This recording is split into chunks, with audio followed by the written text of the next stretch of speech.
नमस्कार दोस्तों। जरा सोचिए, भारत आज दुनिया की सबसे तेजी से बढ़ती अर्थव्यवस्थाओं में शामिल है। सरकारें कहती हैं कि भारत जल्द दुनिया की तीसरी सबसे बड़ी अर्थव्यवस्था बनने वाला है। दोस्तों, नए हाईवे बन रहे हैं, नए एयरपोर्ट बन रहे हैं, करोड़ों अरबों रुपए के प्रोजेक्ट लॉन्च हो रहे हैं। लेकिन इसी भारत में जब किसी सरकारी नौकरी की भर्ती निकलती है तो कुछ हजार सीटों के लिए लाखों आवेदन आते हैं।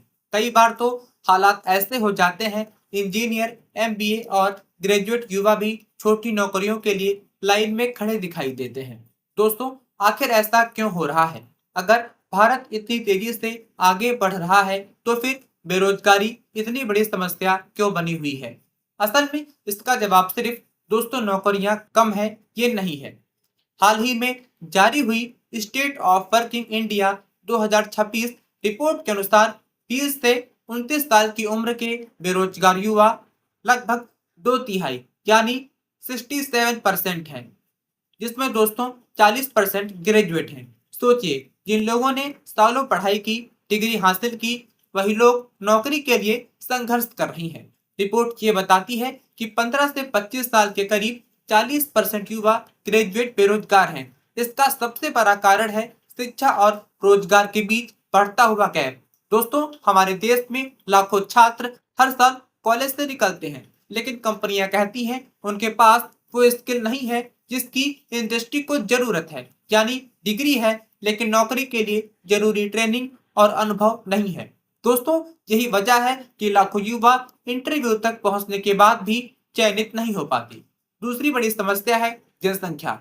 भारत की युवा आबादी दुनिया में सबसे बड़ी है। हर साल करोड़ों युवा नौकरी की तलाश में रोजगार बाजार में आते हैं, लेकिन उतनी तेजी से नई नौकरियां पैदा नहीं हो पाती।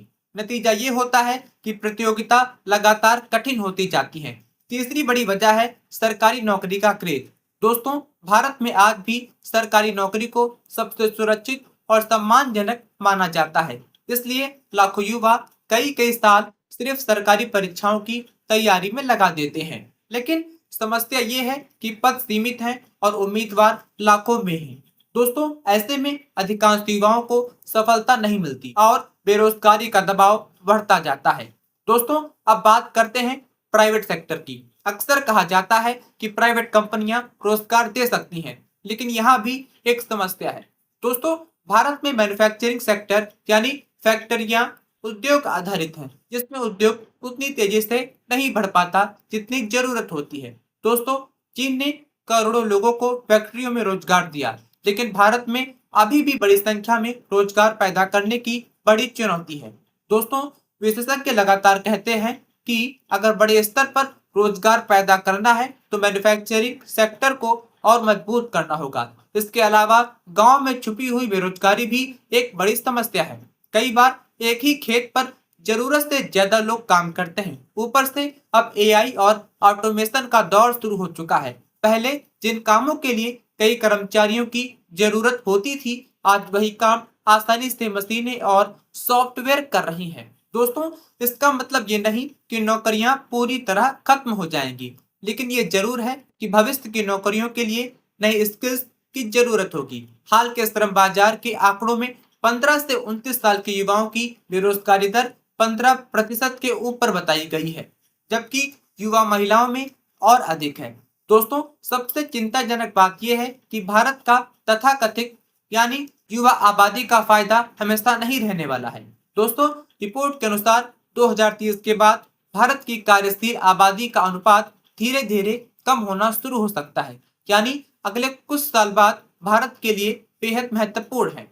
दोस्तों, अगर इस दौरान पर्याप्त नौकरियां नहीं बनी तो देश अपनी सबसे बड़ी ताकत को खो सकता है। इसलिए समाधान सिर्फ सरकारी नौकरी बढ़ाना नहीं है, शिक्षा को रोजगार से जोड़ना होगा, स्किल डेवलपमेंट को मजबूत करना होगा, छोटे उद्योगों और स्टार्टअप्स को बढ़ावा देना होगा और ऐसे सेक्टर विकसित करने होंगे जो बड़े पैमाने पर रोजगार को पैदा कर सके। दोस्तों, क्योंकि सच्चाई ये है, बेरोजगारी सिर्फ एक आर्थिक समस्या नहीं है, ये करोड़ों युवाओं के सपनों, भविष्य और आत्मविश्वास से जुड़ा हुआ एक गंभीर सवाल है। दोस्तों, भारत के पास दुनिया की सबसे बड़ी युवा शक्ति है। अगर इन्हें सही अवसर नहीं मिला तो यही युवा देश को नई ऊंचाइयों तक ले जा सकते हैं। लेकिन अगर अवसर नहीं मिले तो यही समस्या आने वाले समय में सबसे बड़ी चुनौती बन सकती है। दोस्तों, अब सवाल आपसे है, क्या आपको लगता है कि भारत अपने करोड़ों युवाओं के लिए पर्याप्त और अच्छी नौकरियां पैदा कर पाएगा? आप अपनी राय कमेंट में लिख सकते हैं।